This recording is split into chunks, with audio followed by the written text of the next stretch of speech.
How lovely to think that no one need wait a moment. We can start now, start slowly changing the world. How lovely that everyone, great and small, can make their contribution toward introducing justice straight away. And you can always, always give something, even if it is only kindness.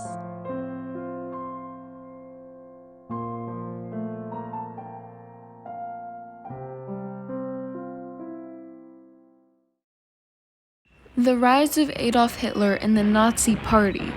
How did Adolf Hitler, a treasonous monster with unfair and absurd ideals, rise to power in Germany?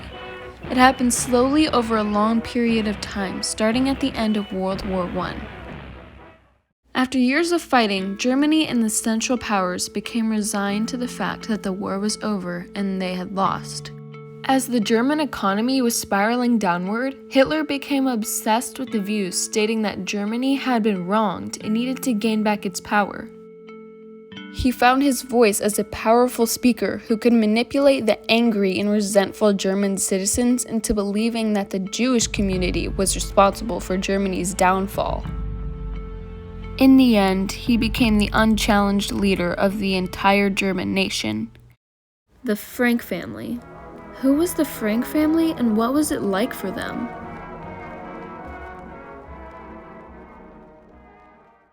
Near the German city of Frankfurt, about 50 miles east of Berlin, the Frank family lived a very happy life. Like many others, they were a Jewish family living peacefully in Germany. Mr. Otto Frank was a successful businessman, while his wife, Edith Frank, took care of the household and her 2 daughters.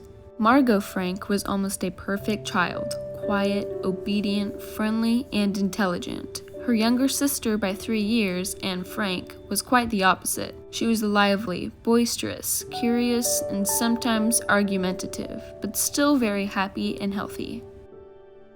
Unfortunately, the Franks were living in a time that the world around them was changing. Each day that Hitler gained more power and supporters, the Frank family became more and more vulnerable to the dangers of being on the wrong side of the Nazi Party, all because they were Jewish.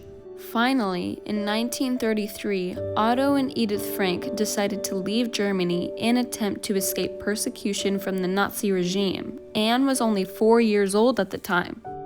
The family ended up in the city of Amsterdam, where they continued to live a peaceful existence in the Netherlands.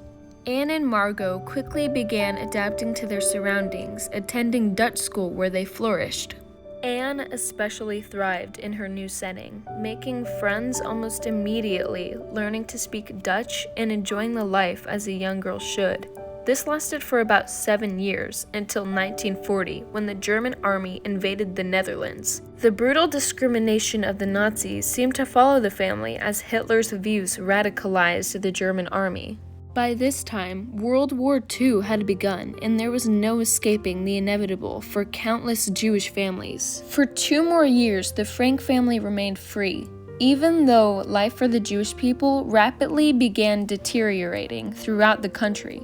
Hitler and his Nazi army started to take action against the Jews. They made Jewish people wear a yellow Star of David to show that they were Jewish, and they were stripped of most of their basic human rights.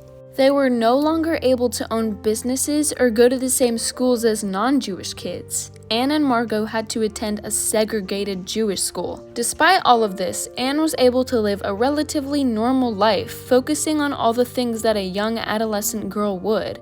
On her 13th birthday, she had a party with friends, games, and a lot of presents. On this day, June 12, 1942, she received her favorite gift of all, a diary. The diary would begin serving a much deeper purpose for Anne when she and her family would have to go into hiding. What was the Secret Annex? How did Anne get by?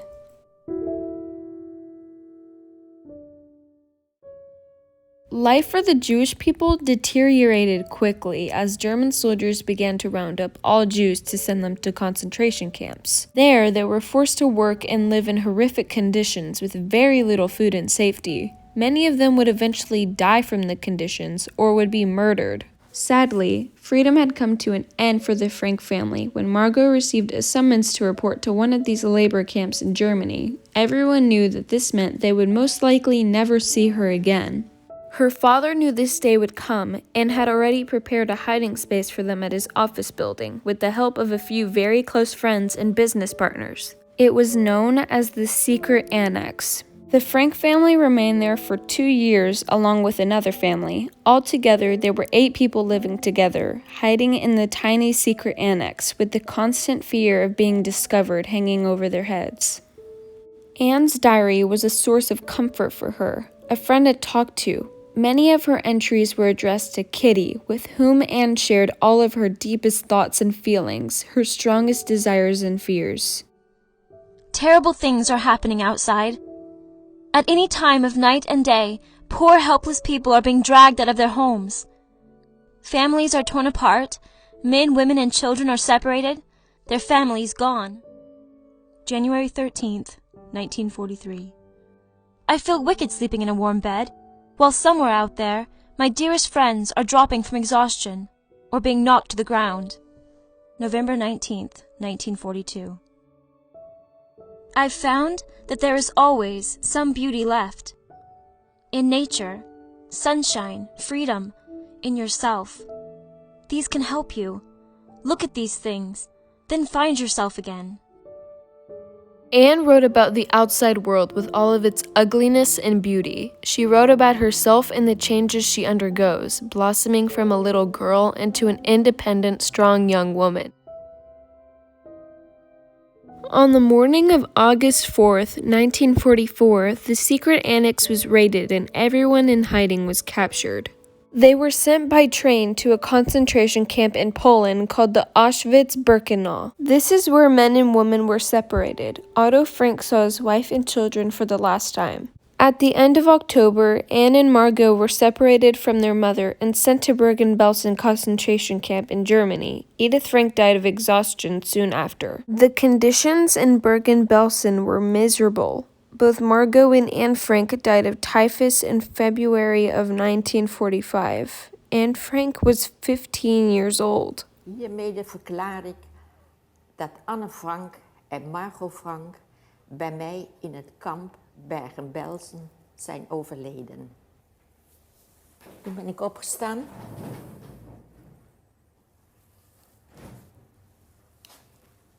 Ik heb de la opengemaakt van mijn bureau.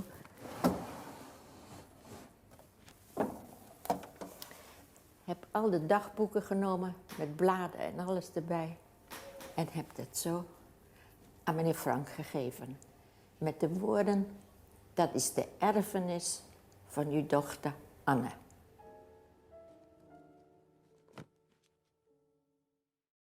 The diary impacts the world.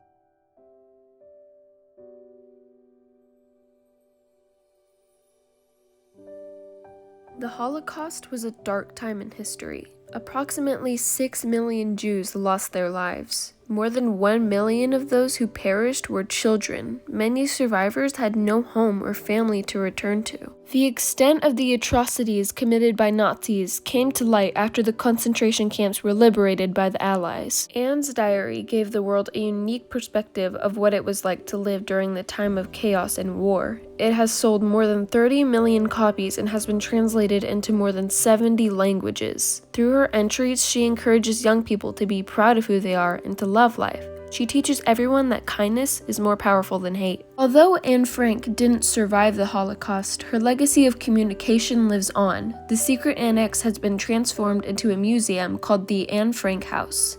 It receives over 1 million visitors a year who come to see the famous diary on display. She's an inspiration, spreading a message of hope and love to all. And I must say, I was very much surprised about deep thoughts Anne had, her seriousness, especially her self-criticism. It was quite a different Anne I had known as my daughter. She never really showed this kind of inner feeling. She talked about many things, we criticized many things, but what really their feelings were, I only could see from the diary.